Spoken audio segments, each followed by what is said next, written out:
Hey, what's up, everybody? It's Rich from Problem Solved. Thanks for joining me for another edition.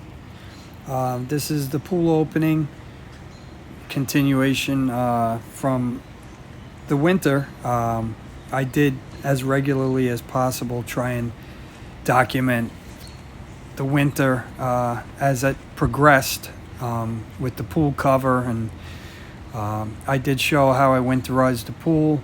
It was my first year owning the pool. So as you can see, I'm outside and I'm ready to open the pool. So it's in the same state it's been. Cover's on, the pillows are under the cover, it's all tied up. First thing, we got to untie the cover and then remove the cover. I did that with some help. It's a monster, so two people definitely helpful to get the cover off. Next, I tied up the pillows. I have some nylon cord.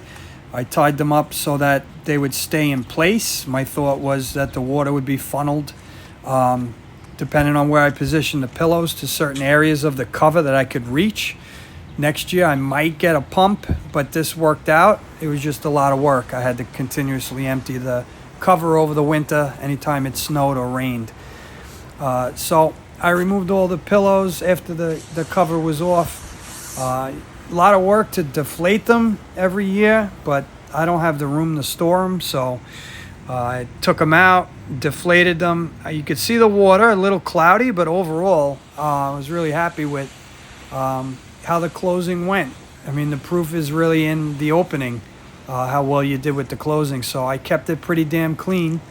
Not a lot seeped in, a couple of corners lifted, so we did have some seepage and some leaves and stuff, a couple of sticks, twigs, but overall it went well, as you can see. So the next part, I covered up my filter. I left that outside on a block. It's kind of heavy, sand filter. If it's in a spot where you could keep it all winter without too many problems, then I guess I'd recommend this. I did drain it prior to the winter, so you don't want water in there that will expand and freeze and crack. I put this plastic bags on the threads with a Ziploc bag and a rubber band. As you can see, the rubber bands didn't make it, but the bag stayed on. A little extra protection, at least for the threads, and the grommet, or the washer, however you want to call it, that rubber seal. Felt like probably safer to leave those on and cover them, secure it over the winter, rather than put it somewhere else and not be able to find it. Other than that, everything else pretty much held up. So I think that's the right process. That's what I'm going to follow from now on. Real simple to really get it up and running and opened. You have the tubes. You have the return. So this large line here going out with that arrow, that's the return line that forces the water into the pool. That's the longest tube.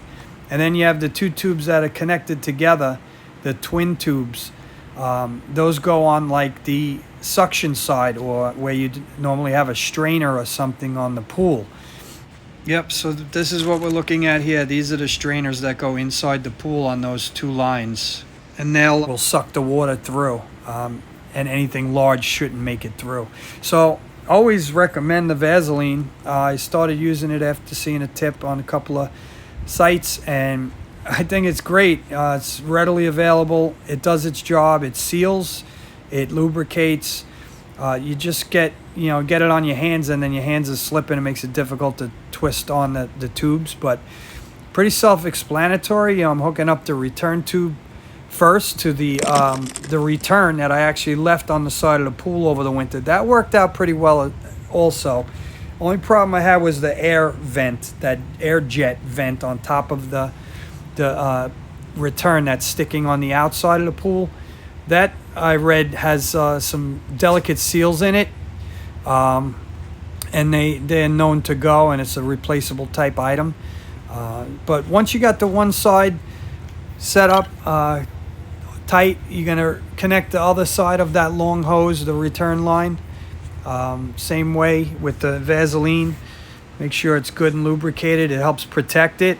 It helps seal the water like a watertight seal. So you connect that hose to the filter, and then you have your return line basically finished.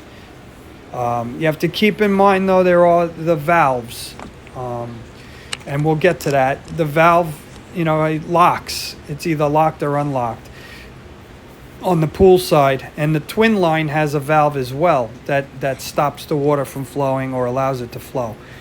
So that's something to double check. But I'm doing this one-handed, so it might look a little funny, like difficult to line up and stuff. It's a lot easier with two hands. So one hand I'm recording, and the other hand I'm trying to keep things in line. But you want to mat the surfaces, completely flat. Of course, you apply a little pressure in on the hose, make sure it's flat, sealed together, and then tie on, screw on the nut. Make it good and tight, hand tight. If you use a rag, you get a lot of leverage, so you don't want to over tighten. Next thing, I started with the lines that actually are the suction lines. There's two of them. Again, they splinter off. After we connect the one side that connects to the filter, I'm going to, again, one-handed, but yet still trying to record for you. You could adapt this process to however you want, whatever meets your needs. I'm gonna actually need help anyway at some point. I had to stop video recording one part. So what I did was I hooked these tubes up to the pool, and got them at least propped up on the pool, and tightened so that they stay in place while I connect the filters, or the mesh part that goes inside the pool on these suction lines. So I used a Vaseline. You still do that. You connect the tubes, yes, but first thing you really should do is, first of all, you connect the tubes like we're doing now. When I closed the pool, I had put the plugs on the inside of the pool. I'll show you that in a little while. If you take the plug out right now, the water is going to start pouring out of the side of the pool without the hose on. So you kind of want to have the hose on, even though we don't have the strainers set up yet and connected. So this is what I found, easiest way. Get the hose on. It hangs there as long as it's semi-tight.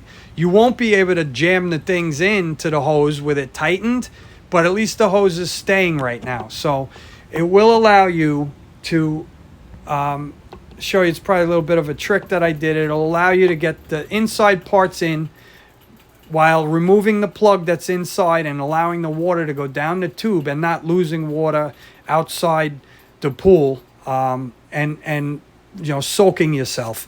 We'll pick that up on part 2.